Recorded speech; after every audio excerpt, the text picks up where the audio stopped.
আচ্ছা, আমি যদি এখন হিন্দু হয়ে যাই, ভালো করে বুঝবেন, আমি এখন হিন্দু হয়ে যাই যদি, আচ্ছা আমি হিন্দু হয়ে যাবার পরে আমি যদি কোনো মন্দিরে পুরোহিত অর্থাৎ পূজারী আমি যদি হতে চাই, আচ্ছা বলুন তো এটা সম্ভব না অসম্ভব? অসম্ভব। কারণ পুজো কারা করে? ব্রাহ্মণ পরিবারে জন্মগ্রহণ করতে হবে, তাই না? এটা একটা শর্ত যে ব্রাহ্মণ পরিবার ছাড়া পুজো দিতে পাবে না। ইসলাম কত সুন্দর দেখুন, কোটি কোটি কোটি কোটি টাকার মালিক, কিন্তু ও ব্রাহ্মণ পরিবারে জন্মগ্রহণ করেনি, ও কিন্তু পুরোহিত হতে পারবে না। আমি আজকে হিন্দু ছিলাম, মুসলিম হলাম, আমি নামাজ পড়তে গিয়ে যত দোয়া দরুদ লাগে সব আমার শেখা আছে। আপনাদের গ্রামে এলাম, আমি এসে যদি বলি যে আপনারা কেউ কোরআন মাজিদ পড়তে জানেন, তা সবাই বলছে না, আমরা 15-20 জন মুসল্লি আছি, 15-20 জন কেউ কোরআন মাজিদ পড়তে জানি না। কিন্তু আমি জানি, ইসলাম গ্রহণ করার পরে আমি কোরআন মাজিদ পড়তে শিখেছি। আপনাদের সবার থেকে বেশি আমি কোরআন জানি। বলুন তো ইমামতি করার অধিকার সব থেকে বেশি কার? আমার। আমি কোরআন ভালো জানি, তাই না? পৃথিবীতে একটা মাত্র ধর্ম বা জীবন ব্যবস্থা আছে, তার নাম ইসলাম। ইসলাম, তার নাম ইসলাম। ইসলামই এটা পারে। ধনী গরিব বংশের কোন রকমের এখানে বৈষম্য নেই, এটা আপনারা জানেন। যে কেসিএস ক্লে নাম শুনেছেন? বক্সার, হ্যাঁ, KCS clay, Mohammad Ali clay, যার নাম হয়েছে পড়ে কেসিএস ক্লে। তিনি একজন কালো মানুষ ছিলেন, কালো, কুচকুচ কুচকুচ কুচকুচ করতেন, কালো। আমেরিকার একটা হোটেলে গেলেন, বিশ্ববিখ্যাত একজন মানুষ কেসিএস ক্লে। আমেরিকার একটা হোটেলে গেলেন, হোটেলে ঢোকার সময়তে লেখা আছে বড় করে বোর্ডে যে এখানে কালো বর্ণের মানুষদের প্রবেশ কঠোরভাবে নিষিদ্ধ। বিশ্বের 1 নম্বর দামি লোক কেসিএস ক্লে। উনি বলছেন আমি একজন বক্সার, আমি বক্সিং করি, বিশ্বের চ্যাম্পিয়ন প্লেয়ার, আমি কোটি কোটি টাকার মালিক, আর আমি ঢুকতে পারবো না এই হোটেল? কি এমন দামি হোটেল? আর আমার অপরাধ কি? আমার অপরাধ হচ্ছে এই যে আমার গায়ের রংটা কালো। তিনি হোটেল থেকে চলে এলেন, চলে এসে রাস্তা দিয়ে হাঁটছেন, হাসতে হাসতে তিনি দেখছেন যে মুসলিমদের একটা ধর্মীয় অনুষ্ঠান হচ্ছে। অনুষ্ঠান শেষ, আজান হয়েছে মসজিদে, হাইয়া আলাস সালাত, হাইয়া আলাস সালাত। কেসিএস ক্লে ভাবছে এটা কেমন ব্যাপার? সবার মাথায় টুপি, কালো রঙের মানুষের মাথায় টুপি, সাদার মাথাতে টুপি, বেঠের মাথাতে টুপি, লম্বার মাথাতে টুপি, কি ব্যাপার? এ আবার কোন ধর্মের মানুষ? এরা কারা? কেসিএস ক্লে বলছেন আজানের শব্দ শুনে আমি সেই মসজিদের পাশে বা সেই অনুষ্ঠানের পাশে আমি চুপচাপ মেরে দাঁড়িয়ে গেলাম। দাঁড়িয়ে যাবার পর আমি দেখতে পেলাম যে প্রাণ প্রিয় মুসলিমরা তারা আজানের পরই সুন্নত পড়ে কালো পরিষ্কারের পাশে দাঁড়াচ্ছে, পরিষ্কার কালোর পাশে দাঁড়াচ্ছে, কোটিপতি ফকিরের পাশে দাঁড়াচ্ছে, ফকির আমিরের পাশে দাঁড়াচ্ছে। কেসিএস ক্লে তখন বলছেন পৃথিবীতে ধর্ম বলে যদি কিছু থাকে এটাই হচ্ছে শ্রেষ্ঠ ধর্ম।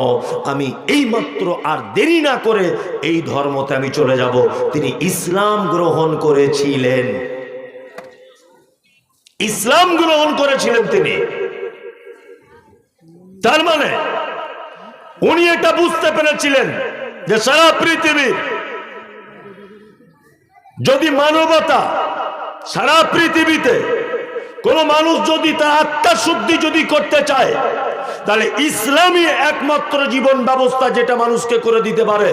আর কোন ধর্মের পক্ষে এটা সম্ভব নয়। এখনো পর্যন্ত আপনি হিন্দু ভাইদের ভিতরে দেখতে পাবেন নিম্ন বর্ণের উচ্চ বর্ণের মানুষ আছে, আছে না নেই? আছে না? মুসলিমদের ভিতরে এরকম আছে। আপনাদের মসজিদ আজান হচ্ছে, আসসালাতু খায়রুম মিনান নাওম, ফজরের সময়। গ্রামের যে লোকটা রিক্সা চালায় এ সবার আগে মসজিদে গেছে, তাই না? আর কাতার পরিপূর্ণ হয়েছে, তাকবীর চলছে। গ্রামের কোটিপতি একটা লোক তারপরে গেল, গিয়ে দেখছে নামাজ শুরু হয়নি, তবে কাতার ঠিক হয়ে গেছে। বলুন তো কোটিপতি লোকের জায়গা কোথায়? পিছনে। এর নাম ইসলাম। ও রিক্সা চালায় তাই কি, কিন্তু আল্লাহ দরবারে সবার অধিকার সমান, সবার অধিকার সমান। এর নাম ইসলাম। নাম্বার 2, গাঁটের উপরে কাপড় পরা সুন্নত না গাঁটের নিচে? উপরে। আমরা পড়ি কোথায়? বেশিরভাগ নিচেই পড়ে। উপরে পড়লে আবার বলবে সে যুগের লোক, বলবে না? এখন যদি কেউ উপরে যদি প্যান্ট পরে কি বলবে? ও আদিম যুগের লোক। এখন একটু নিচেতে না পড়লে আবার কাজ হয় না, তাই না? ইসলাম বলেছে ঘাটের উপরে কাপড় পরো, নিচে পড়া নিষেধ, তাই তো? বিজ্ঞান কি বলছে? বিজ্ঞান বলছে যে প্রত্যেক পুরুষ মানুষের যে ভিতরে সেক্স, এই যে ক্ষমতাটা, এর যে হরমোনটা, এই হরমোনটা থাকে এই গাঁটের এই জায়গাটায়। এসব তথ্য অবাক করা তথ্য। বিজ্ঞান বলছে এই জায়গাটায় একটা মানুষের 24 ঘন্টায় মিনিমাম 8 ঘন্টা হাওয়া বা রোদ্দুর লাগাতে হবে। কেউ যদি, কোনো পুরুষ মানুষ যদি এই জায়গাটা ঢেকে যদি রাখে, হাওয়া বাতাস যদি না লাগে, তাহলে এমন একটা দিন অদূর ভবিষ্যতে তার জীবনে আসবে যে পুরুষত্ব বলে কি জিনিস সে আর বুঝতে পারবে না। পদ্ধতিতে, নিজের ভাষাতে, তাই তো? আল্লাহ তাআলা এই ব্যাপারে কি বলছেন? আল্লাহ তাআলা বলছেন ইউসাব্বিহু লিল্লাহি মা ফিস সামাওয়াতি ওয়া মা ফিল আরদ। পৃথিবীতে, আসমানে, জমিনে, জলে, স্থলে, পাহাড়ে, যেখানে যে অবস্থায় যেভাবে যারা বসবাস করছে বা আছে, পদার্থ, জড় পদার্থ, যার প্রাণ আছে যার নেই, সবাই আল্লাহ সুবহানাহু ওয়া তাআলার তাসবিহ বর্ণনা করে। গরু তার ভাষাতে করে। আমরা হয়তো ভাবছি যে হুম্বা হুম্বা এরকম করছে, মনে হয় খাওয়ার জন্য ডাকছে, না, হতে পারে সে তার রবকে ডাকছে। কোকিল কুহু কুহু করে ফজরের সময় ডাকে গ্রীষ্মকালে, হয়তো সে তার রবকে ডাকে। মাঠের শিয়াল সে যখন হু হু করে ডাকে, সে হয়তো তার রবকে ডাকে। এটা হতে পারে, পারে কি পারে না? পারে, আমাদের জানার বাইরে। এইবার আপনাকে আর একটা কথা বলছি, মানুষ আর জিন এইটা ছাড়াও আল্লাহ সুবহানাহু ওয়া তাআলার আর একটা সৃষ্টি আছে, তার নাম মালাইকা, অর্থাৎ ফেরেশতা, তাই তো? আচ্ছা বলুন তো, ফেরেশতাদের তারা কি জন্য আল্লাহ তাআলা সৃষ্টি করেছে? জানা আছে? জানা নেই। কিছু কিছু ডিপার্টমেন্টে আল্লাহ তাআলা কাজে লাগিয়েছেন, এক। আর দ্বিতীয়ত, ফেরেশতাদেরকে তৈরি করা হয়েছে এই কারণে যে শুধু আল্লাহ সুবহানাহু ওয়া তাআলার প্রশংসা আদায় করবে, তাই আল্লাহ নিযুক্ত করে রেখেছেন। শুধু আল্লাহর প্রশংসা, শুধু আল্লাহর প্রশংসা, শুধু আল্লাহর বন্দেগী, আর কিছু কাজ নেই। এবার আপনাদেরকে আমি আবার জিজ্ঞেস করছি, আচ্ছা পৃথিবীতে মানুষের সংখ্যা বেশি না অন্যান্য প্রাণীদের সংখ্যা বেশি? বলুন, জানা নেই? মানুষ সংখ্যাতে বেশি না অন্যান্য প্রাণীরা বেশি? মানুষ সংখ্যায় বেশি, তাই না? আচ্ছা, যারা বলছে মানুষ সংখ্যায় বেশি, এবার আপনাকে একটা আমি প্রশ্ন করছি। কাল সকালবেলা বাড়িতে দোকান থেকে 50 গ্রাম গুড় এনে, খাজুরের হোক, আখের গুড়, বুঝেন তো, এই গুড় এনে একটু আপনার বাড়িতে ফেলে দেবেন, দেখবেন ওইখানে 10,000 পিপিলিকা এক জায়গায় হয়েছে, হবে না? হবে। আচ্ছা এবার বলুন, আপনাদের গ্রামে যত মানুষ বসবাস করে, তার থেকে হাঁস মুরগি গরু ছাগল বেশি না গ্রামের মানুষ বেশি? হাঁস মুরগি গরু ছাগল বেশি। একটা লোকের বাড়িতে 5 জন মেম্বার, ওর বইয়ের মুরগি আছে 13টা, আছে না? আছে। আচ্ছা, আপনি যে বাড়িতে মশারি টাঙিয়ে ঘুমান, নিশ্চয় আপনার বাড়ি 5 জন লোক, 5 জনেই কিন্তু 5টা মশারি টাঙান, টাঙান না? তা মশা কি 5টা আছে না 5,000? 5,000। তার মানে বোঝা যায় পৃথিবীতে মানুষের থেকে অন্যান্য প্রাণীর সংখ্যায় বেশি। এই জায়গাটা যেমন তেমন লোকের মাথাতে ঢুকবে না। আসলে আমার বক্তব্যটা এমনভাবে হয় যে খুব মনোযোগ দিয়ে না শুনলে বোঝাও যায় না, কারণ আমি এই সুর করে করে ঘটনা ফটনা এটা ওটা তো বলি না, আমি এই ঠিক গুছিয়ে গুছিয়ে একটা একটা করে বলার চেষ্টা করি। তারপরেও আমি মানুষ, আমার ভুল ত্রুটি হতে পারে। তাহলে এতক্ষণ আপনাকে যেটা মগজে ভরতে চাইছি সেটা হচ্ছে এই যে পৃথিবীতে মানুষের থেকে অন্য প্রাণীরা বেশি না কম? বেশি। নাম্বার 2, অন্যান্য সব প্রাণীরা আল্লাহর ইবাদত করে কি করে না? করে, তাই না? এইবার আপনাকে আর একটা প্রশ্ন করি। আচ্ছা, সুন্দরবনে থানা আছে ভিতরে, যে বাগে বাগে মারামারি করে থানায় গিয়ে অবজেকশন করে, আছে না? পুকুরের ভিতরে থানার ব্যবস্থা আছে, যে ছোট মাছ বড় মাছকে কামড়াচ্ছে, বড় মাছ ছোট মাছকে কামড়াচ্ছে, এই জন্য থানায় অভিযোগ করতে হবে, এরকম করে ব্যাপার না। আপনাদের গ্রামের গরু পশুদের কোনো আইনের ব্যবস্থা আছে?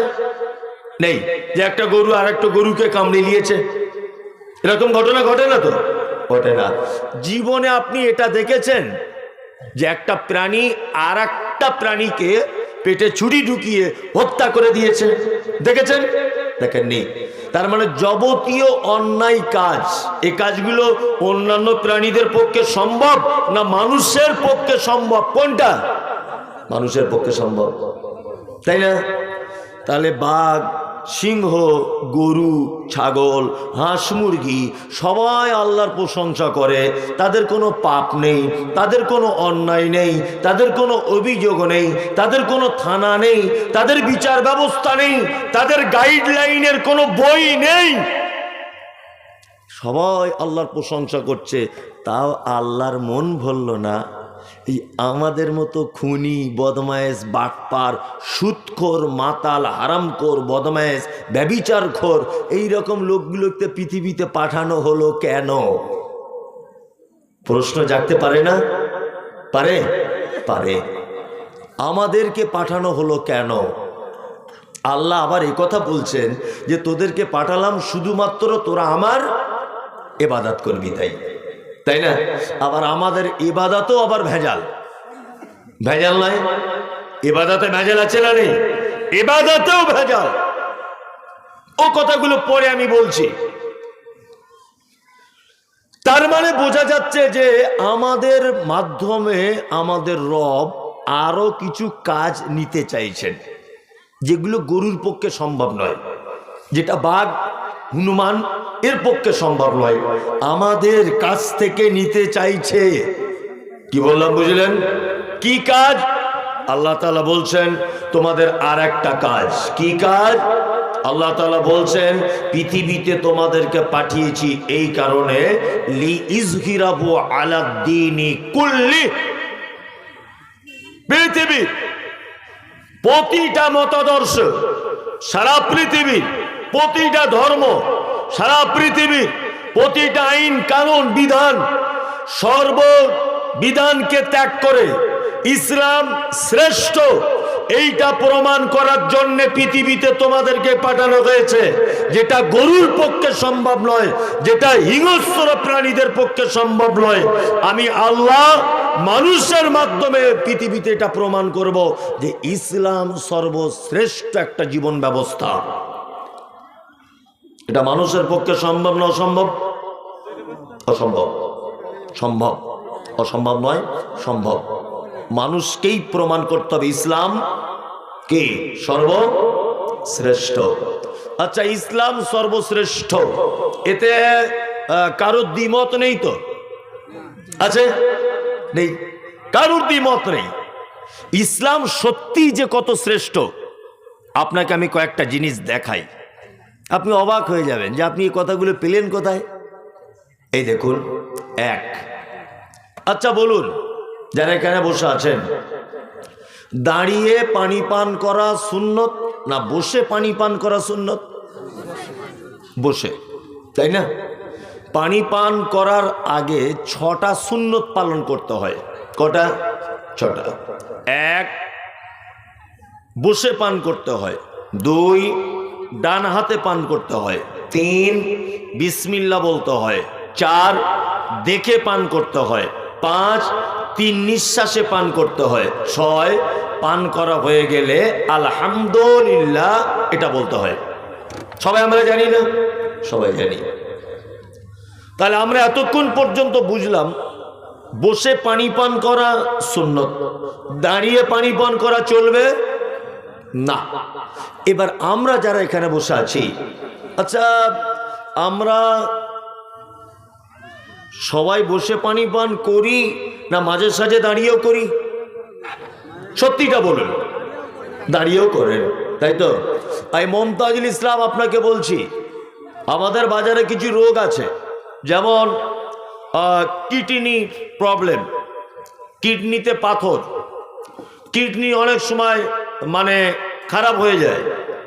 আর অনেক সময় মানুষ বলে যে হার্ট অ্যাটাক করেছে, তাই না? মানে হার্ট ফেল করেছে, এটা বলি না? আর একটা, সেটা হচ্ছে অনেক মানুষ দেখবেন প্যারালাইসিস রোগে আক্রান্ত। আমাদের বাজারে এগুলো আছে না নেই? আছে। এই রোগগুলো হওয়ার মূল কারণ দাঁড়িয়ে পানি পান করা। মূল। যদি বলছেন কেমন করে, আপনাকে আমি বুঝিয়ে দিচ্ছি, এবার আপনি বুঝুন। 1, আমাদের দেহের ভিতরে এক প্রকার ছাঁকনি আছে। ছাঁকনি বোঝেন তো? ওই চাটা বাড়িতে ছাঁকে, ছাঁকনি আছে। একটা মানুষ যখন পান করে, সে যদি বসে পান করে, ছাঁকনিটা এইভাবে, বিজ্ঞানের ভাষাতে এইভাবে থাকে, এইভাবে। একটা লোক যখন বসবে তখন ছাঁকনিটা এইভাবে আস্তে আস্তে আস্তে আস্তে খুলে যাবে, গিয়ে পানিটা গিয়ে ছাঁকনিতে পড়বে। আর ওই ছাঁকনিতে পানিটা ফিল্টার হয়ে তবে তার পাকস্থলিতে পৌঁছাবে। কি বললাম বুঝলেন? আর যদি একটা মানুষ দাঁড়িয়ে পানি পান করে, তাহলে ছাঁকনিটা খোলে না, আটকানো থাকে, পানিটা ডাইরেক্ট গিয়ে কিডনিতে হিট করে। কি বললাম বুঝলেন?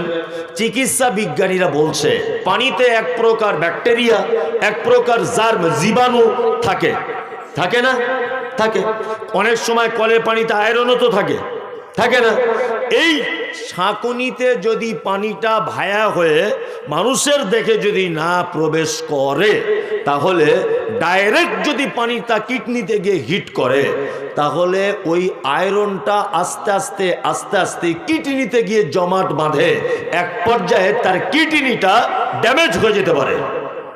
নাম্বার 2, পানির যখন একটা লাইন অফ করা থাকবে, পানির ধর্ম এটা, দেখবেন আর একটা লাইন অটোমেটিক ও দেখে নেয়। দেখে নেয় না? কোথাও আপনি আটকিয়ে দিলেন, পানি সেখানে স্রোতে আসছে, যদি আপনি আটকিয়ে দেন, ও ওভারফ্লো হয়ে বিভিন্ন দিকে চলে যাবে কি যাবে না?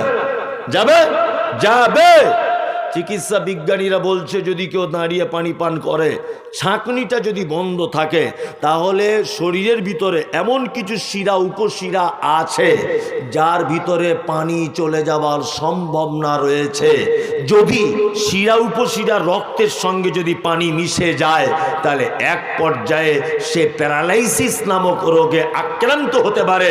এক কথাতে তার শিরাগুলো সতেজ নিস্তেজ হয়ে যাবে এক পর্যায়ে, সতেজ থেকে নিস্তেজ হয়ে যাবে এক পর্যায়ে। তাহলে দাঁড়িয়ে পানি পান করা এটা ভালো না খারাপ?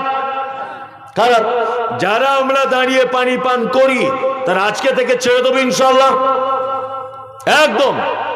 চলুন, ইসলাম যে কত শ্রেষ্ঠ আপনাকে আর একটা জিনিস আমি বোঝাবার চেষ্টা করছি। নাম্বার 2,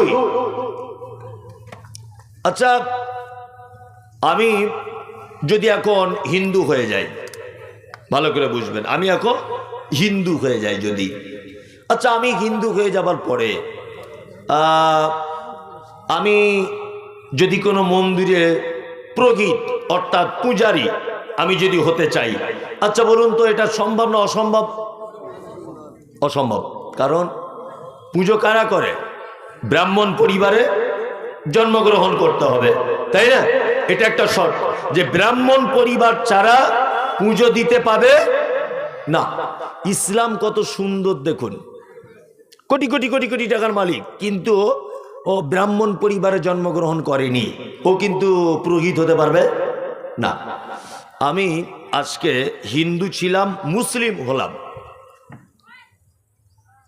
আমি নামাজ পড়তে গিয়ে যত দোয়া দরুদ লাগে সব আমার শেখা আছে। আপনাদের গ্রামে এলাম, আমি এসে যদি বলি যে আপনারা কেউ কোরআন মাজিদ পড়তে জানেন, তা সবাই বলছে না, আমরা 15-20 জন মুসল্লি আছি, 15-20 জন কেউ কোরআন মাজিদ পড়তে জানি না। কিন্তু আমি জানি, ইসলাম গ্রহণ করার পরে আমি কোরআন মাজিদ পড়তে শিখেছি। আপনাদের সবার থেকে বেশি আমি কোরআন জানি। বলুন তো ইমামতি করার অধিকার সব থেকে বেশি কার? আমার। আমি কোরআন ভালো জানি, তাই না? পৃথিবীতে একটা মাত্র ধর্ম বা জীবন ব্যবস্থা আছে, তার নাম ইসলাম। ইসলাম, তার নাম ইসলাম। ইসলামই এটা পারে। ধনী গরিব বংশের কোন রকমের এখানে বৈষম্য নেই, এটা আপনারা জানেন। যে কেসিএস ক্লে নাম শুনেছেন? বক্সার, হ্যাঁ, KCS clay, Mohammad Ali clay, যার নাম হয়েছে পড়ে কেসিএস ক্লে। তিনি একজন কালো মানুষ ছিলেন, কালো, কুচকুচ কুচকুচ কুচকুচ করতেন, কালো। আমেরিকার একটা হোটেলে গেলেন, বিশ্ববিখ্যাত একজন মানুষ কেসিএস ক্লে। আমেরিকার একটা হোটেলে গেলেন, হোটেলে ঢোকার সময়তে লেখা আছে বড় করে বোর্ডে যে এখানে কালো বর্ণের মানুষদের প্রবেশ কঠোরভাবে নিষিদ্ধ। বিশ্বের 1 নম্বর দামি লোক কেসিএস ক্লে। উনি বলছেন আমি একজন বক্সার, আমি বক্সিং করি, বিশ্বের চ্যাম্পিয়ন প্লেয়ার, আমি কোটি কোটি টাকার মালিক, আর আমি ঢুকতে পারবো না এই হোটেল? কি এমন দামি হোটেল? আর আমার অপরাধ কি? আমার অপরাধ হচ্ছে এই যে আমার গায়ের রংটা কালো। তিনি হোটেল থেকে চলে এলেন, চলে এসে রাস্তা দিয়ে হাঁটছেন, হাসতে হাসতে তিনি দেখছেন যে মুসলিমদের একটা ধর্মীয় অনুষ্ঠান হচ্ছে। অনুষ্ঠান শেষ, আজান হয়েছে মসজিদে, হাইয়া আলাস সালাত, হাইয়া আলাস সালাত। কেসিএস ক্লে ভাবছে এটা কেমন ব্যাপার? সবার মাথায় টুপি, কালো রঙের মানুষের মাথায় টুপি, সাদার মাথাতে টুপি, বেঠের মাথাতে টুপি, লম্বার মাথাতে টুপি, কি ব্যাপার? এ আবার কোন ধর্মের মানুষ? এরা কারা? কেসিএস ক্লে বলছেন আজানের শব্দ শুনে আমি সেই মসজিদের পাশে বা সেই অনুষ্ঠানের পাশে আমি চুপচাপ মেরে দাঁড়িয়ে গেলাম। দাঁড়িয়ে যাবার পর আমি দেখতে পেলাম যে প্রাণ প্রিয় মুসলিমরা তারা আজানের পরই সুন্নত পড়ে কালো পরিষ্কারের পাশে দাঁড়াচ্ছে, পরিষ্কার কালোর পাশে দাঁড়াচ্ছে, কোটিপতি ফকিরের পাশে দাঁড়াচ্ছে, ফকির আমিরের পাশে দাঁড়াচ্ছে। কেসিএস ক্লে তখন বলছেন পৃথিবীতে ধর্ম বলে যদি কিছু থাকে এটাই হচ্ছে শ্রেষ্ঠ ধর্ম। আমি এইমাত্র আর দেরি না করে এই ধর্মতে আমি চলে যাব। তিনি ইসলাম গ্রহণ করেছিলেন, ইসলাম গ্রহণ করেছিলেন তিনি। তার মানে উনি এটা বুঝতে পেরেছিলেন যে সারা পৃথিবীর যদি মানবতা, সারা পৃথিবীতে কোন মানুষ যদি তার আত্মশুদ্ধি যদি করতে চায় তাহলে ইসলামই একমাত্র জীবন ব্যবস্থা যেটা মানুষকে করে দিতে পারে। আর কোন ধর্মের পক্ষে এটা সম্ভব নয়। এখনো পর্যন্ত আপনি হিন্দু ভাইদের ভিতরে দেখতে পাবেন নিম্ন বর্ণের উচ্চ বর্ণের মানুষ আছে, আছে না? নেই? আছে না? মুসলিমদের ভিতরে এরকম আছে। আপনাদের মসজিদ আজান হচ্ছে, আসসালাতু খায়রুম মিনান নাওম, ফজরের সময় গ্রামের যে লোকটা রিক্সা চালায় এ সবার আগে মসজিদে গেছে, তাই না? আর কাতার পরিপূর্ণ হয়েছে, তকবীর চলছে, গ্রামের কোটিপতি একটা লোক তারপরে গেল, গিয়ে দেখছে নামাজ শুরু হয়নি, তবে কাতার ঠিক হয়ে গেছে। বলুন তো কোটিপতি লোকের জায়গা কোথায়? পিছনে। এর নাম ইসলাম। ও রিক্সা চালায় তাই কি, কিন্তু আল্লাহ দরবারে সবার অধিকার সমান, সবার অধিকার সমান। এর নাম ইসলাম। নাম্বার 2, গাঁটের উপরে কাপড় পরা সুন্নত না গাঁটের নিচে? উপরে। আমরা পড়ি কোথায়? বেশিরভাগ নিচেই পড়ে। উপরে পড়লে আবার বলবে সে যুগের লোক, বলবে না? এখন যদি কেউ উপরে যদি প্যান্ট পরে কি বলবে? ও আদিম যুগের লোক। এখন একটু নিচেতে না পড়লে আবার কাজ হয় না, তাই না? ইসলাম বলেছে ঘাটের উপরে কাপড় পরো, নিচে পড়া নিষেধ, তাই তো? বিজ্ঞান কি বলছে? বিজ্ঞান বলছে যে প্রত্যেক পুরুষ মানুষের যে ভিতরে সেক্স, এই যে ক্ষমতাটা, এর যে হরমোনটা, এই হরমোনটা থাকে এই গাঁটের এই জায়গাটায়। এসব তথ্য অবাক করা তথ্য। বিজ্ঞান বলছে এই জায়গাটায় একটা মানুষের 24 ঘন্টায় মিনিমাম 8 ঘন্টা হাওয়া বা রোদ্দুর লাগাতে হবে। কেউ যদি, কোনো পুরুষ মানুষ যদি এই জায়গাটা ঢেকে যদি রাখে, হাওয়া বাতাস যদি না লাগে, তাহলে এমন একটা দিন অদূর ভবিষ্যতে তার জীবনে আসবে যে পুরুষত্ব বলে কি জিনিস সে আর বুঝতে পারবে না। আজকে সব জায়গাতে, বাসে, ট্রেনে, দেওয়ালে হার্বাল চিকিৎসার অ্যাডভার্টাইজ দেওয়া থাকে, তাই না? স্ত্রীর কাছে যেতে ভয় করছেন, বিয়ে করতে ভয় করছেন, কোনো টেনশন নেই, আমাদের হার্বালের চিকিৎসা করান, সব ভালো হয়ে যাবে। এই হার্বাল বেশি করে ব্যবসা করছে গাঁটের নিচে কাপড় পরা লোকদের যৌন শক্তি কম। এটা বৈজ্ঞানিক তথ্য আপনাকে বললাম, সত্যি কথা আপনাকে বলছি। আপনারা দেখুন, একটা কথা আপনাকে বলি, সেটা হচ্ছে এই হযরত মুহাম্মদ সাল্লাল্লাহু আলাইহি ওয়াসাল্লাম যে জায়গাতে করতে বলেছেন আর যে ব্যাপারে মতামত জানিয়েছেন, সেটা উত্তম না আমাদের জন্য ক্ষতি? কোনটা উত্তম? আপনি অবাক হবেন, মানুষ মারা গেলে এই যে গোসল করানো হয়, আচ্ছা বলুন তো কি পাতা দিয়ে গোসল করায়? কুল পাতা। তা মক্কা মদিনাতে তখন কি পাতা বেশি পাওয়া যেত? খেজুর আর বাবলা পাতা, বাবলা গাছ যেটা বলে। মক্কাতে একটাও কুল গাছ নেই, একটাও নেই। যদি বলছেন এখন বলতে পারবো না, তখন তো ছিল না। হয়তো পাহাড়ি অঞ্চলে দুটো একটা গাছপাত ছিল, কিন্তু আমাদের মতো ছিল না। এই কুলের পাতার জন্য তিনি কেন বললেন? তিনি বলতে পারতেন খেজুর বরকতি ফল, খেজুরের পাতা গরম পানি করে তোমরা মৃত মানুষকে গোসল দাও, তোমরা বাবলা পাতা গরম পানিতে দিয়ে মৃত মানুষের গোসল দাও।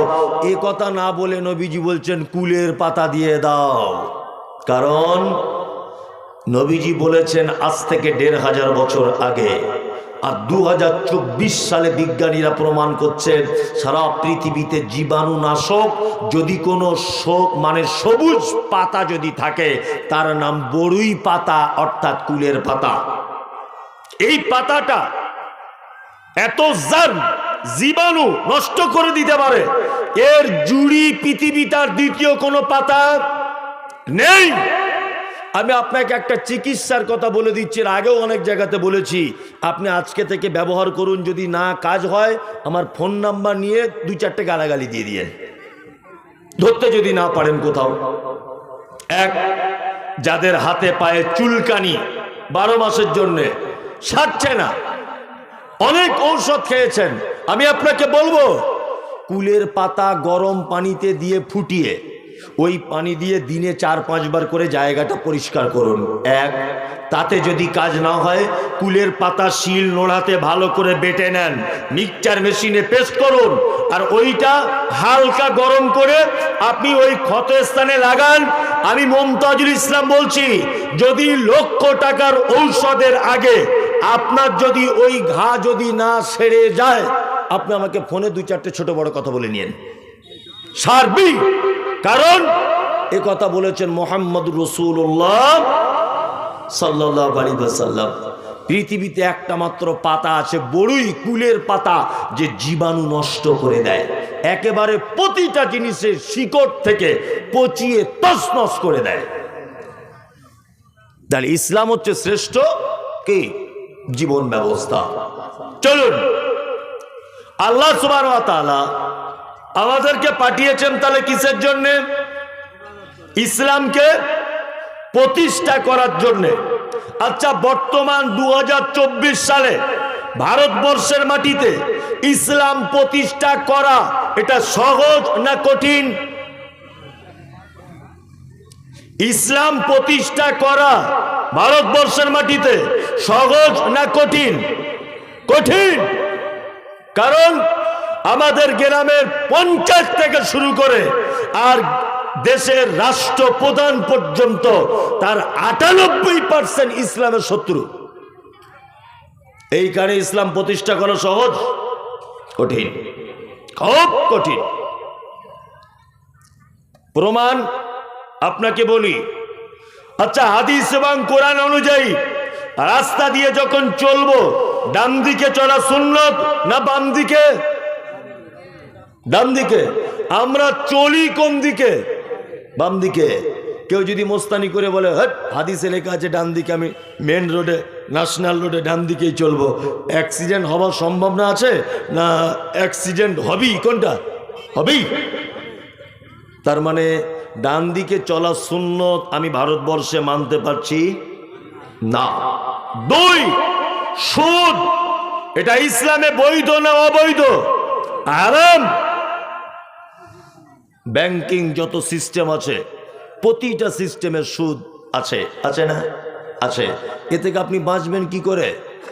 সরকারি প্রকল্প যে কোনো ব্যবস্থাপনায় আপনাকে গ্রহণ করতে গেলে একটা জিরো ব্যালেন্সেরও অ্যাকাউন্ট খুলতে হবে, খুলতে হবে না? তাহলে আপনি যদি এখন মনে করেন আমি ভারতবর্ষের মাটিতে বসবাস করব, আমার কোনো সেভিংস কারেন্ট কোনো অ্যাকাউন্ট থাকবে না, আপনার বেঁচে থাকা বা এই দেশে থাকা বড় সহজ না কঠিন? কঠিন। তার মানে বোঝা যাচ্ছে আপনি সুদ নামক এই পাপ থেকে এই দেশের মাটিতে নিজেকে হেফাজত করতে পারবেন না। মমতাজুল ইসলাম সাহেব প্রথমে বলেছি এই দেশের মাটিতে ইসলাম প্রতিষ্ঠা করা খুব কঠিন। আমি মমতাজুল ইসলাম আপনাকে বলছি খুব সহজ, খুব সহজ। যদি বলছেন কেমন করে, আপনাকে বলে দিই। প্রথমেই বলেছেন বসে পানি পান করা সুন্নত। আপনি বিডিও অফিসে লাইন দিয়ে আছেন, প্রচন্ড রোদ্দুর, চৈত্র মাসের প্রখর রোদ্দুর, সবাই পানি পান করছে দাঁড়িয়ে দাঁড়িয়ে ডক ডক ডক ডক ডক ডক করে। আপনি এক বোতল পানি এনে কোথাও এক জায়গায় বসে পানিটা পান করছেন। একটা লোক আপনাকে জিজ্ঞাসা করছে ভাই আপনি কেন বসে পানি পান করলেন? সবাই তো দাঁড়িয়ে পানি পান করছে। আপনি যদি তখন বলেন যে বসে পানি পান করার কথা বলেছে মুহাম্মদ সাল্লাল্লাহু আলাইহি ওয়াসাল্লাম, বলুন দাঁড়িয়ে পানি পান করার না করার কারণে আর বসে পানি পান করার কারণে আপনার জেল জরিমানা কিছু হবে? হবে? হবে না। তাহলে ডান দিকে চলা সুন্নত এই হাদিসটা যদি আপনি মানতে না পারেন, বসে পানি পান করতে হবে এই হাদিসটা তো মানা যাবে? যাবে? যাবে? 2, দাড়ি, এটা যদি আমরা কেউ রাখি জেল জরিমানা হয়? হয়? হয় না? তা এইটা যদি আমি রাখি তা এটাও তো রাখা যাবে? যাবে না? তাহলে অন্তত দুটোতে ইসলাম প্রতিষ্ঠা হলো, বসে পানি পান আর দাড়ি রাখা। 3, গাঁটের উপরে যদি আপনি কাপড় পরেন এর জন্য কি আপনার কোনো জায়গায় ক্ষতি হবে? কেস মামলা কিছু হবে না? আপনি রাস্তা দিয়ে ডান দিকে চলা এটা যদি মানতে আপনার জন্য কষ্ট হয়, অন্তত পক্ষে আপনি গাঁটের উপরে কাপড়টা পরে ইসলাম প্রতিষ্ঠা করার চেষ্টা করুন।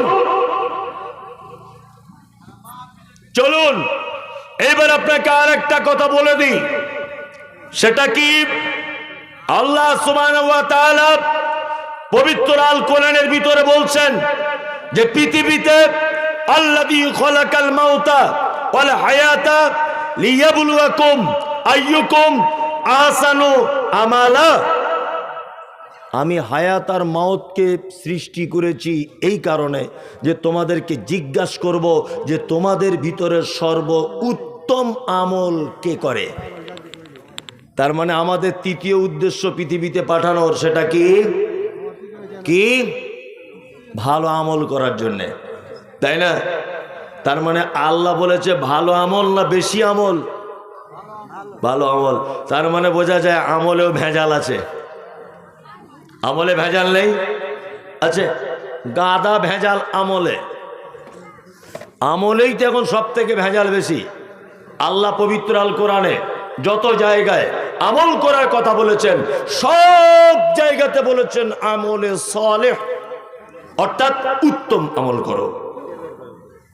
জানাজার নামাজ পড়তে গেলাম, তা একজন বয়স্ক লোক বলছে, এই মাটি দেওয়ার দোয়া বলুন, মিনহা খালাকনাকুম ওয়া ফিহা নুঈদুকুম ওয়া মিনহা নুখরিজুকুম তারাতান উখরা, দোয়া বলুন।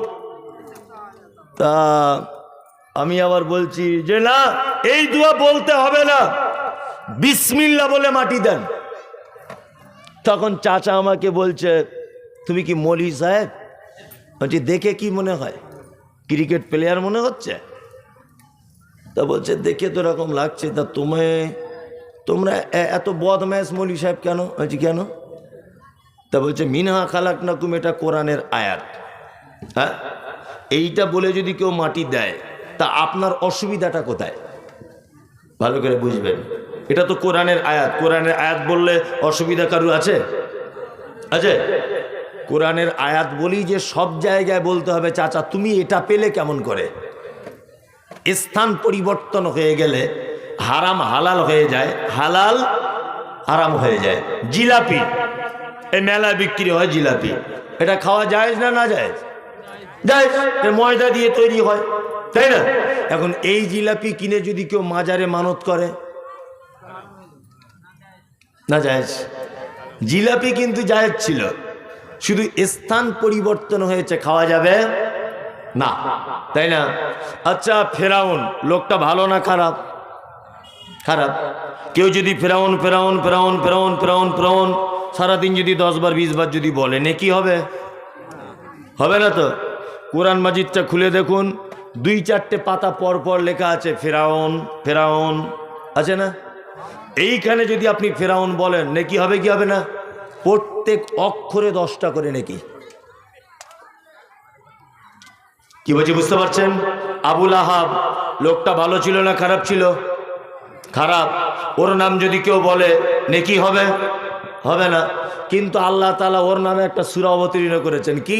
তাব্বাত ইয়াদা আবি লাহাবিউ ওয়া তাব্বা। আবি লাহাবের নাম আছে না নেই? নেকি হবে এখানে বললে? প্রত্যেক অক্ষরে 10টা করে নেকি, তাই না? এইবার আপনাকে বলছি, নাম্বার 1, আল্লাহু আকবার। রুকুতে গেলেন, রুকুতে গিয়ে কি দোয়া বলে? সুবহান রাব্বিয়াল আযীম, সুবহানা রাব্বিয়াল আযীম, এটা বলতে হয়। আচ্ছা, কেউ যদি সুবহান রাব্বিয়াল আযীমটা বাদ দিয়ে যদি বলে ইন্না আ'তাইনাকাল কাউসার ফাসাল্লি লিরাব্বিকা ওয়ানহার ইন্না শানিয়াকা হুয়াল আবতার, চলবে? কেন চলবে না? কেন? ওটা তো কোরআনের আয়াত, কোরআনের একটা সূরা বললাম, তাও চলবে না? তার মানে বোঝা যাচ্ছে যে নাট যেখানে সেটিং হয় সেই নাট সেখানে সেটিং করতে হবে। কি বললাম বুঝলেন? মিনহা খালাকনাকুম, এটা কোরআনের আয়াত, এটা ভালো। তবে কবরস্থানে বলার জন্য মুহাম্মদ সাল্লাল্লাহু আলাইহি ওয়াসাল্লাম কিছু বলে নেই। চলুন, মুমূর্ষ ব্যক্তি, একটা লোক মারা যাচ্ছে, কোরআন পড়া ভালো না খারাপ? ভালো। একটা লোক মারা যাচ্ছে, মারা যাবার সময় আল্লাহর নবী কি বলছেন? তুমি তার পাশে বলো লা ইলাহা ইল্লাল্লাহ। তোমার লা ইলাহা বলাতে ও যদি বলে দেয় ফাদাখালাল জান্নাত, ও জান্নাত চলে যাবে। কি বললাম বুঝলেন? তবে আমরা পাড়া গ্রামে ভুল করি, একটা লোক মারা যাচ্ছে মিলন করছে, আর তখন আরেকজন বলছে চাচা একবার কলেমাটা বলো, বলো শুনতে পাচ্ছ, শুনতে পাচ্ছ, বলো লা ইলাহা ইল্লাল্লাহ বলো। এই বলতে বলবেন না। কি বললাম বুঝলেন? হয়তো ওর মৃত্যু যন্ত্রণায় ভুগছে, আর এই সময় যদি আপনি যদি বলতে বলেন আর ও যদি কষ্টের কারণে যদি বলে ফেলে এই লা ইলাহা বালিয়া বাদ দেও সব, এখন ফালতু কথা বকিস না, যদি এটা বলে দেয় তাহলে তার ঈমান থাকবে না যাবে? যাবে। ওই জন্য আপনি মৃত মানুষের পাশে বসে তার মাথায় হাত বোলান বা তার পাশে বসে বসে নিজে নিজে বলুন লা ইলাহা ইল্লাল্লাহ, এটা বলুন। যদি আপনার বলাতে ওর কানে আওয়াজ যাওয়ার ফলে ও যদি একবার বলে তাহলে ও কোথায় যাবে? জান্নাত যাবে। এটা মুহাম্মদ সাল্লাল্লাহু আলাইহি ওয়াসাল্লামের শেখানো আমল। এখন আমার আব্বা মৃত্যু শয্যাতে আছে, সাইতো, হ্যাঁ, এখন আপনি চলে গেলেন তাড়াতাড়ি করে মাদ্রাসাতে, গিয়ে বলছে মৌলভী সাহেব আমার আব্বা যায় যায় যায় যায় ভাব। তখন মৌলভী সাহেব বলছে দাঁড়াও, 4 জন হাফেজ সাহেবকে পাঠিয়ে দিচ্ছি। 4 জন হাফেজ সাহেব এসে ইয়াসিন সূরা পড়ছে, ইয়াসিন আল কোরআনিল হাকিম ইন্নাকা লামিনাল মুরসালিন আলা সিরাতিম মুস্তাকিম তানজিলাল আজিজির রহিম। পড়ে না অনেক জায়গাতে, মানুষ মরে যাবার সময় ইয়াসিন সূরা পড়ছে। হ্যাঁ, এইখানে যদি ইয়াসিন সূরা পড়া হয় তাহলে পাপ হবে। কি বললাম বুঝলেন? এখানে পড়ার ব্যাপারে মুহাম্মদ সাল্লাল্লাহু আলাইহি ওয়াসাল্লামের কোন রকমের পারমিশন কি নেই। সব থেকে বড় একটা কথা জেনে নিতে হবে, সেটা হচ্ছে এই আমল। আমল করুন, তবে আল্লাহ সুবহানাহু ওয়া তাআলার ভাষা হচ্ছে এই আমিলাতুন নাসিবা তাসলা নারান হামিয়া। এক শ্রেণীর মানুষ তারা আমল করবে, আমল করতে করতে করতে করতে নাসিবা ক্লান্ত হয়ে যাবে, তারপরেও তাদেরকে ধরে জাহান্নামে ভরা হবে। এরা কারা? কারা এরা? এই যে কিছুদিন আগে পরেই আসছে 15ই শাবান, শবে বরাত আসছে না? অনেক জায়গায় হালুয়া টালুয়া করবে, করবে না? অনেক জায়গাতে করবে। আবার অনেক জায়গাতে 100 রাকাত নামাজ পড়বে মসজিদে গিয়ে, পড়বে না? পড়বে। এমনি দিনে মসজিদে ওকে দেখতে পাওয়া যায় না। শবে বরাতের দিন ঠিক জুত করে একদম গোঁপদাড়ি কামাই করে এসে সাদা পাঞ্জাবি পরে শবে বরাতের রাত্রিরে ইমাম সাহেব নামাজ পড়াবে, ও 150 রাকাত প্রয়োজনে নামাজ পড়ে দেবে, কারণ ও ছোটবেলা থেকে শুনেছে এই দিন রাত্রে ভাগ্যের পরিবর্তন হয়, তাই না? হ্যাঁ, এবার আপনাকে বলে রাখছি 15ই শাবানে শবে বরাতকে উপলক্ষ করে রোজা রাখতে হবে মর্মে পৃথিবীতে একটা হাদিসও প্রমাণ পাওয়া যায় না। তবে কেউ যদি প্রত্যেক মাসে 13, 14, 15 যদি রোজা রাখে, সেই ব্যক্তি রাখতে পারবে, কোনো সমস্যা নেই। কিন্তু ঘটা করে ঢং করে কেউ যদি শবে বরাতের দিন রোজা যদি রাখে তাহলে চলবে না, হিতে বিপরীত হয়ে যাবে। আপনাকে বলছি, আম্মাজান আয়েশা সিদ্দিকা রাদিয়াল্লাহু তাআলা আনহা তিনি বলেন মান আমিলা আমালান লাইসা আলাইহি আমরুনা ফাহুয়া রাদ্দুন। কোন মানুষ যদি কোনো কাজ করে, সেই কাজের ব্যাপারে যদি মুহাম্মদ সাল্লাল্লাহু আলাইহি ওয়াসাল্লামের আদেশ যদি না থাকে, সে আমল বাতিল, সে আমল বাতিল।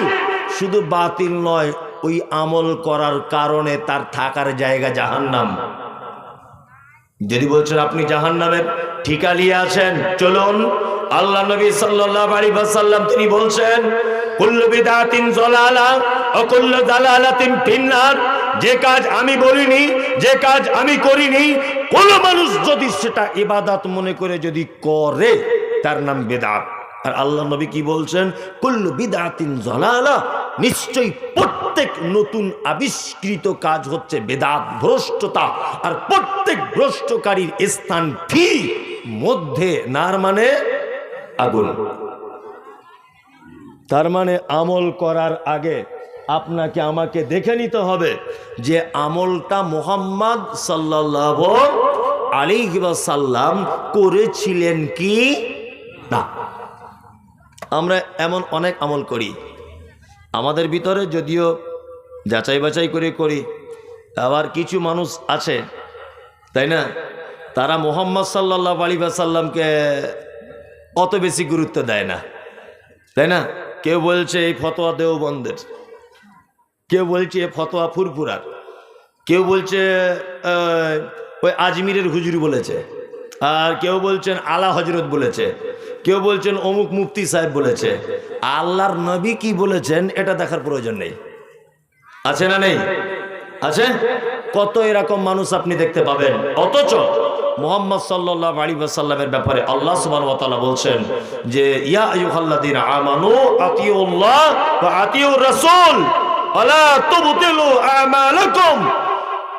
তোমরা যারা ঈমানের স্বীকৃতি প্রদানকারী, তোমরা শোনো, তোমরা আনুগত্য করো আল্লাহর, আনুগত্য করো রাসূলের, আর তোমরা তোমাদের আমলকে বরবাদ করে দিও না। তার মানে বোঝা যায় আল্লাহ এবং তার রাসূলের আনুগত্য বা পদ্ধতিতে আমল না করলে ইবাদত টিকবে না। কিছু করতে যাচ্ছে, তখন বলছি যে আপনি এটা করছেন কেন? তা বলছে এটা দেওবন্দের মুফতি সাহেবদের ফতোয়া। এই দেওবন্দ তো একটা জায়গার নাম, জায়গার নাম নয়, জায়গার নাম। কেউ বলছে ফুরফুরার ফতোয়া, ফুরফুরা তো একটা জায়গার নাম, আছে না। কেউ বলছে আমি আজমিরের ফতোয়া, আজমির তো একটা জায়গার নাম।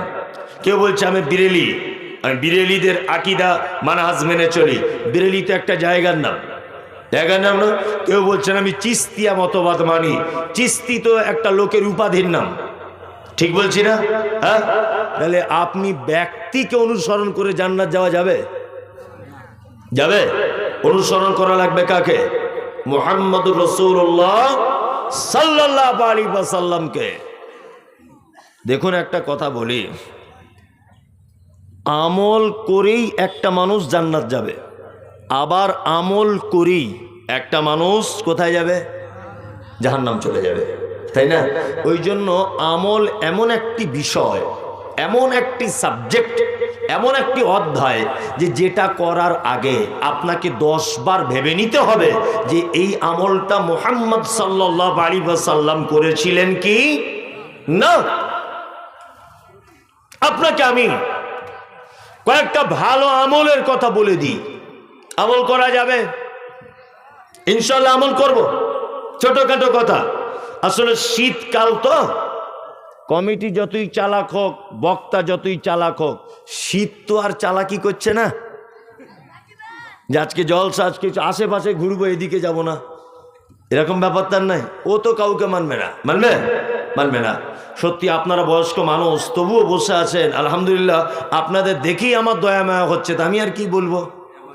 হ্যাঁ, যাই হোক, কয়েকটা ভালো আমল আপনাদেরকে আমি বলে দিয়ে যাচ্ছি, আমল করার চেষ্টা করব আমরা সকলে ইনশাআল্লাহ। আল্লাহ সুবহানাহু ওয়া তাআলা বলেছেন, কি বলেছেন? আল্লাযী খলাকাল মাউতা ওয়াল হায়াতা, আমি হায়াত আর মওত সৃষ্টি করেছি এই কারণে, লিয়াবলুয়াকুম আইয়ুকুম আহসানু আমালা, তোমাদের ভিতরে কে উত্তম আমল করবে, আমার দরবারে চলে আসবে, এইটা দেখার জন্যে আমি তোমাদেরকে পৃথিবীতে পাঠিয়েছি। তাহলে আমাদেরকে পাঠানোর উদ্দেশ্য, মূল কারণ, সেটা হচ্ছে আমাদেরকে আল্লাহর দরবারে কিছু ভালো জিনিস নিয়ে যেতে হবে, তাই না। কয়েকটা ভালো জিনিস আমি হাদিস থেকে বলে দিই, কয়েকটা ভালো জিনিস কোরআন থেকে বলে দিই, আমি আপনি সকলে আমল করার চেষ্টা করবো ইনশাআল্লাহ। একটা ছেলে টাটকা ইসলাম গ্রহণ করেছে, আল্লাহর নবীকে এসে বলছেন, আল্লাহর নবী আমি জান্নাত যেতে চাই, আপনি আমাকে কিছু কাজ বলে দেন। এক, বিশ্ব নবী বলছেন তা'বুদুল্লাহ, সর্বক্ষেত্রে তুমি আল্লাহর ইবাদত করবে। সর্বক্ষেত্রে কার ইবাদত? গোলামি করবে কার? আল্লাহ ছাড়া অন্য কারো গোলামি করা যাবে না। চাওয়া পাওয়া যাবতীয় বিষয় কার কাছে? আল্লাহ। আল্লাহ ছাড়া কারো কাছে চাওয়া পাওয়া, মাথা নত, কারো কাছে মনের বাসনা পূরণ করতে যাওয়া শিরক, চলবে না। সর্বক্ষেত্রে খায়রিহি ওয়াশাররিকি মিনাল্লাহি তাআলা, ভালো মন্দ সব কিছু আমরা সঁপে দেবো কার কাছে? আল্লাহর কাছে। 2, ওয়ালা তুশরিক বিহি শাইআ। আল্লাহ নবী সাল্লাল্লাহু আলাইহি ওয়াসাল্লাম ছেলেটিকে বলছে, তুমি ভালো কাজ করে জান্নাত যেতে চাও, তুমি কখনো শিরিক করে দিও না। শিরিক কাকে বলে? আল্লাহর যে ক্ষমতা আছে এই ক্ষমতা অন্য দ্বিতীয় কারোর আছে এটা মনে করা কি শিরক। আল্লাহর যে ক্ষমতা আছে এই ক্ষমতা অন্য কারো আছে এটা মনে করা শিরক। আমাদের পাড়ার অনেক বাচ্চা মেয়েরা, শিশু যারা এই 1.5 বছর বা 1 বছর 6 মাস বয়স, দেখবেন আমাদের মায়েরা ওই হাঁড়ির তলার কালি আর সরিষার তেল নিয়ে এরকম টিপ দেয়, দেয় না? কালো টিপ দেয়। আর ও শাশুড়ি আবার বৌমাকে জোর করে বলে, বৌমা টিপ না দিয়ে যেন বাইরে বার করো না, তাহলে নজর লেগে যাবে, আর টিপ দিয়ে যদি বাইরে বার করো তাহলে আমার পোতাকে আর কেউ ক্ষতি করতে পারবে না। এটা মনে মনে বলে না শাশুড়ির আগেকার দিনের মেয়েরা? এটা মনে করা শিরক। ও তো হাঁড়ির তলার কালি, ও তোমার পোতার উপকার ক্ষতি কি করতে পারে? কিছু করতে পারে? পারে না, কিছুই করতে পারে না। আমাদের কিছু যুবক ছেলেরা হাতে আংটি ব্যবহার করে, 4টে আংটি 4 রকম পাথর দেওয়া থাকে, বলছে এটা প্রেম ভালোবাসার জন্যে, এটা বইয়ের বাচ্চা হয় না বলে, আর এটা ভালোবাসা বাড়ানোর জন্যে, আর এটা রাতে ঘুম হয় না, ঘুমিয়ে ঘুমিয়ে ভয় খাই তাই। 4 রকমের 4টে আংটি অনেক ছেলেরা ব্যবহার করে না, করে কি করে না? হাতে আংটি, আংটি আপনি পরতে পারেন, চাঁদির আংটি একটু আধটু পরতে পারেন, তবে পাথর দিয়ে পরবেন না।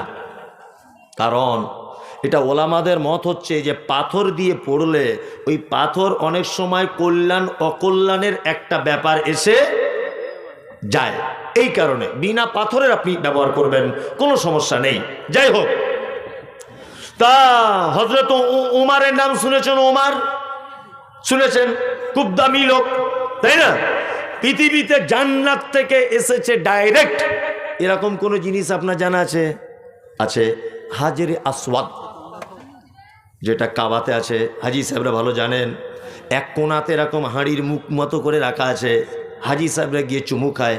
তবে আমাদের ইন্ডিয়ান হাজিরা খুব একটা চান্স পায় না, কারণ ইন্ডিয়ান হাজিরা চান্স খুব একটা পায় না বলতে এরা তো সব একেবারে বুড়ো বয়সে যায়, এরা ওখানে চান্স পাবে না। আমি গিয়েছিলাম 1.5-2 মাস আগে, আল্লাহু আকবার, আমি তো একটা জওয়ান লোক, হ্যাঁ, মানে ইথিওপিয়া, তানজানিয়া, জার্মানের লোক এমন শক্তি দেখাচ্ছে যে আমাকে মানে ঘুষি মেরে নাক মুখ ফাটিয়ে দিবে, এরকম একটা অবস্থা। কি বললাম বুঝলেন? আমাদের ইন্ডিয়ার লোক খুব একটা চান্স পায় না, যারা ইয়াং বয়সে যায় তারা চান্স পেতে পারে, আর আল্লাহ যাকে কবুল করবে সে পারবে ইনশাল্লাহ। আমিও খেয়ে এসেছি। হাজরে আসওয়াদ সম্পর্কে আল্লাহ নবী সাল্লাল্লাহু আলাইহি ওয়াসাল্লাম বলেছেন যে যখন ওই পাথরটা পৃথিবীতে পাঠানো হয় তখন দুধের থেকেও বেশি সাদা ছিল। বানি আদম চুমু খেয়ে খেয়ে খেয়ে খেয়ে তার পাপগুলোকে টেনে নিয়ে কয়লার মতো কালো হয়ে গেছে। হাজরে আসওয়াদ, কি বললাম বুঝলেন? হযরত ওমর ওই হাজরে আসওয়াদের সামনে দাঁড়িয়ে বলছে, হাজরে আসওয়াদ, তুমি একটা পাথর, তুমি মানুষের কোনো উপকার করতে পারো না, ক্ষতি করতে পারো না।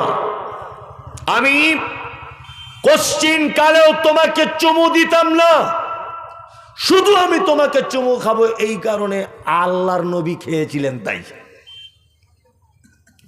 তার মানে জান্নাতের পাথরের ব্যাপারে হযরত ওমর বলছেন যে ওই পাথর মানুষের কোনো ভালো মন্দ করতে পারে না।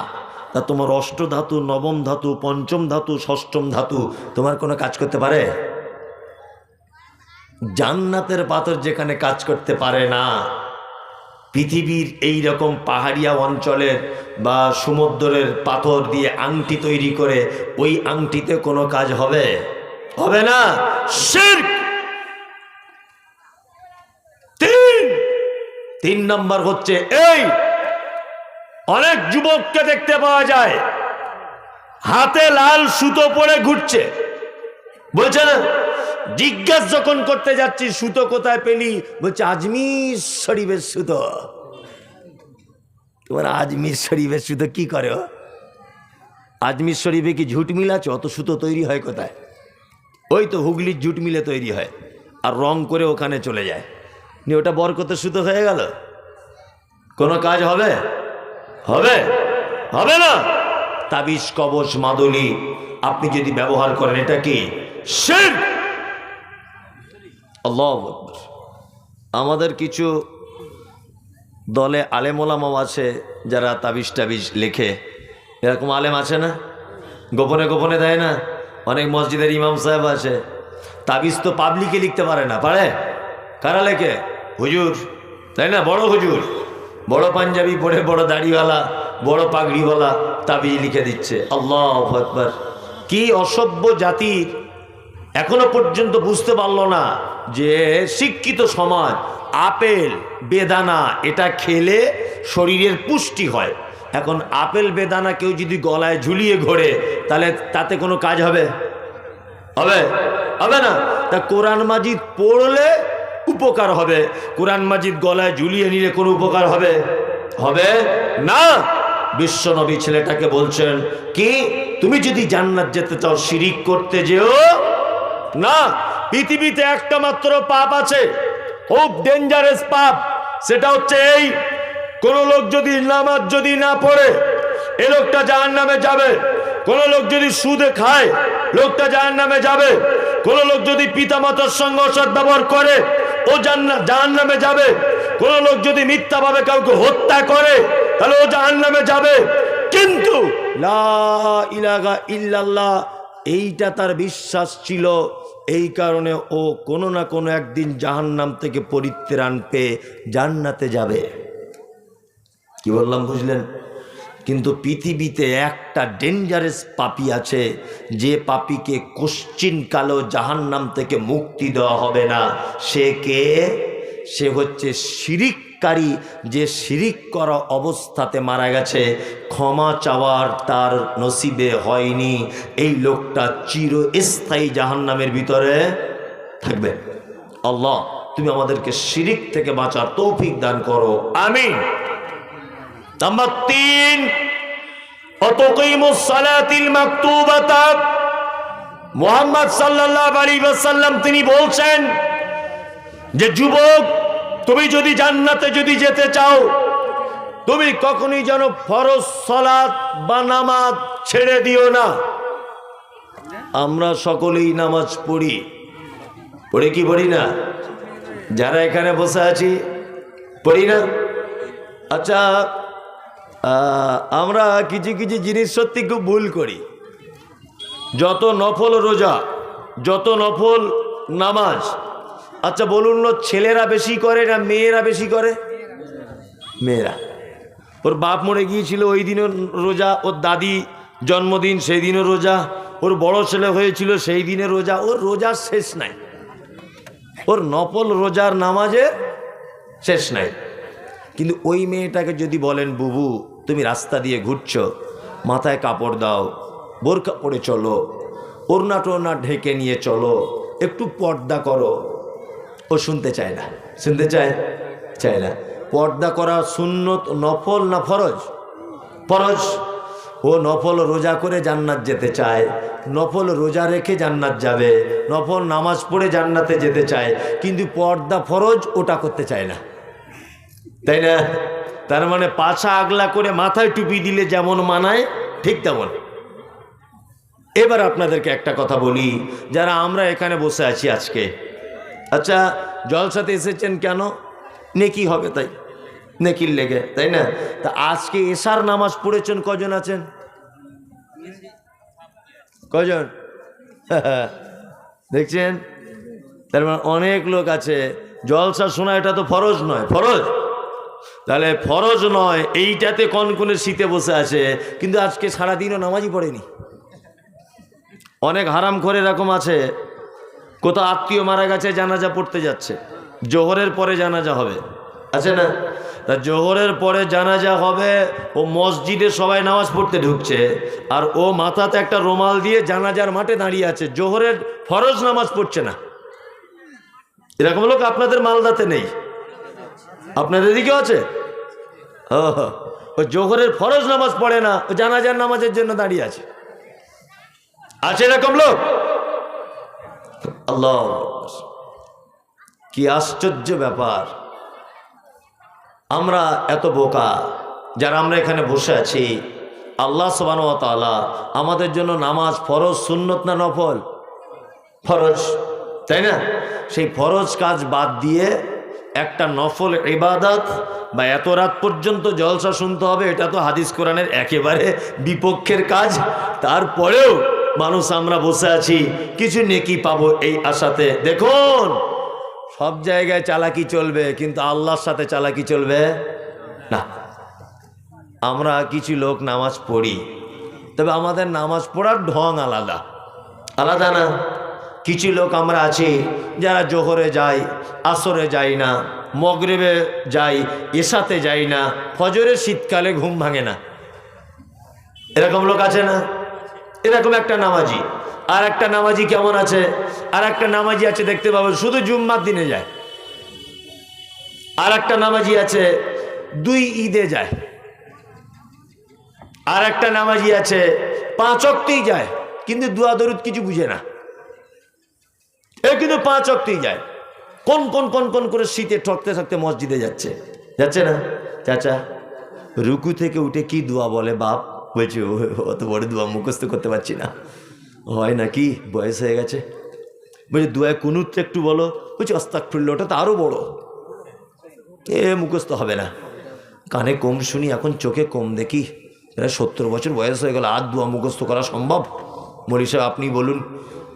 আচ্ছা, যে লোকটা বলছে চোখে কম দেখি, কানে কম শুনি, ওই লোকটাকে 2 টাকা কম দিয়ে দেখবেন তো কোনো দোকানদার? ও ঠিক বুঝতে পেরে যাবে। বুঝতে পেরে যাবে না? ঠিক বুঝতে পেরে যাবে। 2, যে লোকটা বলছে দোয়া জানি না, ওই লোকটাও দেখবেন আবার বেতের নামাজে হাত তুলে করে না। রুকু থেকে উঠে চাচা কি দোয়া বলে? বলছে জানি না, কিন্তু দেখবেন ঠোঁট নাড়ছে, নাড়ছে না? তার মানে বোঝা যাচ্ছে ও এমনি দুনিয়ার মানুষকে ঠকিয়ে ঠকিয়ে ওর সুখ মিটল না। ও এবার আল্লাহর সাথে ধোকা দিতে গেছে মসজিদে গিয়ে। ওইখানেও 2 নম্বরই দোয়া জানে না, ঠোঁট নাড়ছে। তুই দোয়া জানিস না তো চুপ করে থাকবি, তাই না? তুই যখন বলছিস যে আমি দোয়া জানি না, তাহলে তোমাকে চুপ থাকা লাগবে। কিন্তু দেখবেন প্রত্যেক জায়গায় তো চালিয়ে যাচ্ছে, ঠোঁট চালিয়ে যাচ্ছে না? এ আর এক ধোকাবাজ। আমার সত্যি এগুলো অবাক হয়ে আমি। এ জাতি কি করে পরিত্রাণ পাবে? যে জাতির একটা জলসাতে 22 কুইন্টাল জিলাপি বিক্রি হয়, অথচ বইয়ের দোকান লাগায়, বইয়ের দোকানদারের কাছে 4টেও বাংলা কোরআন আর দুয়ার বই বিক্রি হয় না, অথচ 50 কুইন্টাল জিলাপি বিক্রি হয়ে যায়। এ জাতির পরিত্রাণ পাবে? হ্যাঁ? আচ্ছা, আপনি যদি আজকে একটা ভালো দুয়ার বই বাড়িতে কিনে নিয়ে যদি পড়তেন, বছরে যদি 2টো দুয়া মুখস্থ পারতেন, তবুও তো বলতাম যে বছরে 2টো মুখস্থ হয়েছে। বলা যেত কি যেত না? আপনি যদি পড়তেন নাও বা পারেন, নাতিপুতি বাড়ি যারা আছে তাদেরকে যদি বলেন যে আমাকে 2টো দুয়া বলে বলে দে, 20 বার বল, আমি একটু মুখস্থ করি, তা সম্ভব কি সম্ভব নয়? অন্ধ কোরআনের হাফেজ আছে, দেখেছে? অন্ধরা, তারা তো পড়তে জানে না, তারা কি করে পারে? আপনি মনে করুন আপনি অন্ধ। আবার কিছু লোক আছে সেজদায় যখন যাবে, পা দুটোকে এইভাবে রাখতে হবে জমা করে, তাই না? পা দুটো এইভাবে রাখতে হবে। ও এরকম ফাঁক করে রেখেছে পা। তা যদি কেউ জানলেওয়ালা লোক বলে দিতে যাচ্ছে চাচা পাগুলি এরকম করো, তো ও আবার রাগ দেখিয়ে বলছে তুই তোরটা কর, আমি আমার কবরে যাব, তুই তোর কবরে যাবি। বেশি ফাটার ফাটার করে বকিস না। এরকম রাগ দেখায় না? ভুল ধরলেও বিপদ, মানে 440 ভোল্টেজ ওর অটোমেটিক, আর ভুলও ধরা যাবে না। আশ্চর্য ব্যাপার। আল্লাহ আমাদের প্রত্যেককে তুমি ফরজ সলাতটুকু আদায় করার তৌফিক দান করো, আমিন আমিন। সলাত যদি আদায় আপনি না করেন, এটা মসজিদের জলসা, তাই না?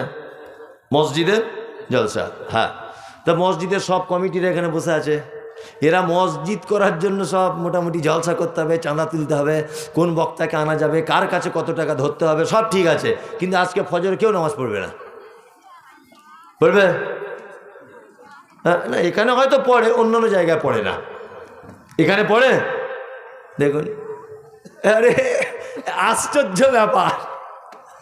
মসজিদ করতে হবে, মার্বেল লাগাতে হবে, এসি লাগাতে হবে, নামাজ পড়া যাবে না।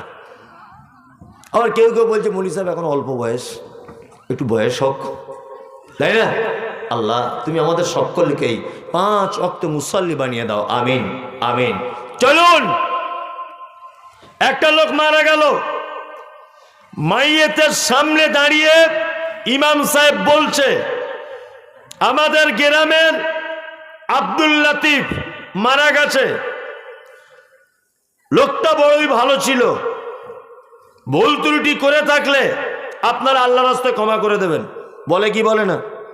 ঋণ করে থাকলে তার বেটাদেরকে বলবেন, তার বেটারা শোধ করবে। আর সকলেই দোয়া না করে যাবেন না, মাইয়েতের জন্য একটু দোয়া করবেন। যার জন্য ইমাম সাহেব বলছে ও লোকটা নামাজ পড়েনি, সারা জীবন কোনোদিন নামাজ পড়তো না।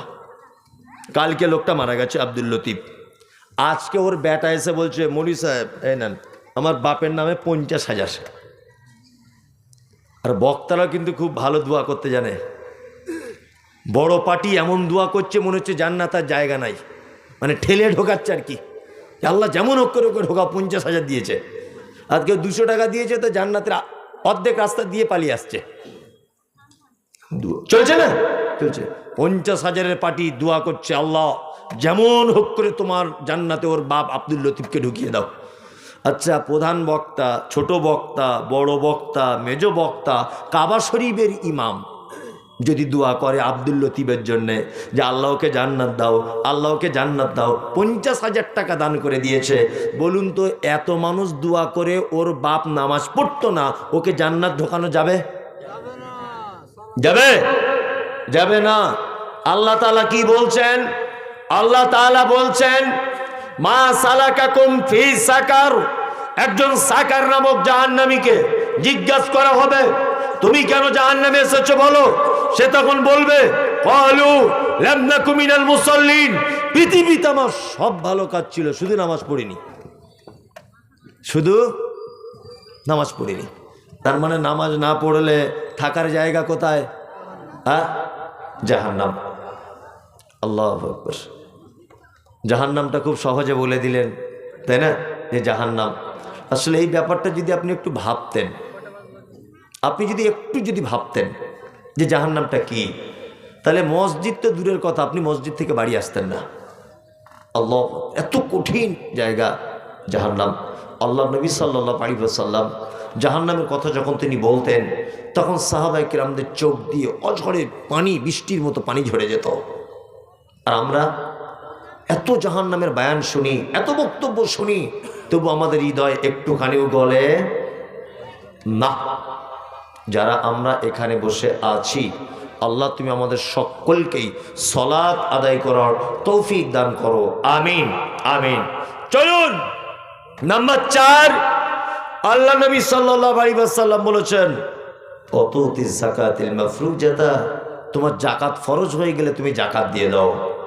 মালের যাকাত দিই তো? দিই না। অনেক ধনী লোক আছে যারা রমজান মাসে 20-25টা শাড়ি কিনে বিলি করে, আর মনে মনে ভাবে যে সব মনে হয় যাকাত দিয়ে দিয়েছি, মনে মনে ভাবে না। আর ওর যদি 10 লাখ টাকা থাকে তাহলে কত টাকা যাকাত হচ্ছে? 1 লাখে 2,500 টাকা যদি হয়, 10 লাখে 25,000। ও 30 পিস শাড়ি কিনে এনে বিলি করে দিচ্ছে। আর এমন শাড়ি দিচ্ছে যে এদিক থেকে ওদিক দেখা যাচ্ছে, ওদিক থেকে ওদিকে। কালিয়াচকে শাড়ি কিনতে গিয়ে দোকানদারকে বলছে সব থেকে কম দামের ভালো মালটা দেন, বুঝলেন? সব থেকে কম দামের ভালো মালটা আপনি দেন। আল্লাহু আকবার। মুহাম্মদ সাল্লাল্লাহু আলাইহি ওয়াসাল্লাম কি বলেছেন? তুমি নিজের জন্য যেটা ভালো মনে করো, তুমি নিজের জন্য যেটা পছন্দ করো, তুমি তোমার কাউকে দেওয়ার জন্য সেই মানের জিনিস তুমি পছন্দ করো, তাহলে তুমি একজন মুমিন। আপনি ঈদের দিনে পড়ছেন 500 টাকা দামের লুঙ্গি, আর আপনি ঈদের দিনে বিলি করছেন গরিব মানুষকে 150 টাকা দামের লুঙ্গি। এটা কেন? এটা নয়। যাকাত আপনাকে বুঝে দিতে হবে আপনার মালের 2.5%। সত্যি আমি অবাক হয়ে যাই, যে আজকে সারা পৃথিবীর অন্যতম একটা ধনী দেশ, তার নাম আরব। আরব, তাই না? আরব দেশ এত ধনী কেন? দুটি মাত্র কারণে, দুটি। এক হচ্ছে কোরআন তেলাওয়াত করার কারণে। হাজী সাহেব যারা আছেন ভালো জানেন যে মক্কা মদিনাতে প্রতিটা মসজিদে হাজার হাজার কোরআন মাজিদ রাখা আছে না? যারা হাজী সাহেব তারা জানেন, আমি নিজে দেখে এসেছি মসজিদে নববীতে কয়েক লক্ষ কোরআন রাখা আছে, কয়েক হাজার নয়, লক্ষ। আর প্রতিটা আরাবিয়ান তারা নামাজ পড়ার পরি হেলাম দিয়ে বসে গেল, কোরআন মাজিদ তেলাওয়াত করছে। আল্লাহর কসম করে বলছি, মক্কার কোন একটা পার্ক, বাচ্চাদের একটা পার্ক মতো করা আছে, মালদা জেলার একটা ছেলে ওখানে থাকে। তা ওই পার্কে সন্ধ্যাবেলাতে বেড়াতে গেলাম। তা পার্কের ভিতরে আমাদের এখানে কি হয়, সব এফএমে গান শোনে, টিকটক করছে, কেউ গার্লফ্রেন্ড বয়ফ্রেন্ড একাকার নোংরামিতে। আর ওখানে দেখছি পার্কে বসে বসে আল্লাহর কসম কোরআন তেলাওয়াত করছে। পার্কে মেয়েরা বোরকা পরে হিজাব পরে বসে বসে কোরআন তেলাওয়াত করছে, ছেলেরা কোরআন তেলাওয়াত করছে। দুই, মক্কা মদিনাতে আল্লাহ ওদের এত অর্থ দিয়েছে, তার আর একটা কারণ দান আর যাকাত। আল্লাহু আকবার। মক্কাতে একজন হাজী সাহেব তওয়াফ করে বার হচ্ছে হারাম থেকে, যখন জোহরের নামাজের পর তা দেখতে পাচ্ছি বাচ্চা ছেলেরা পানির বোতল নিয়ে প্রত্যেক হাজী সাহেবকে বিলি করছে। হাজী সাহেব নেন পানি নেন। ঈশার নামাজ পড়ে বার হচ্ছি যখন, গাড়ি কি গাড়ি বিরিয়ানি ফ্রিতে বিতরণ, যে যত পারছে খাও।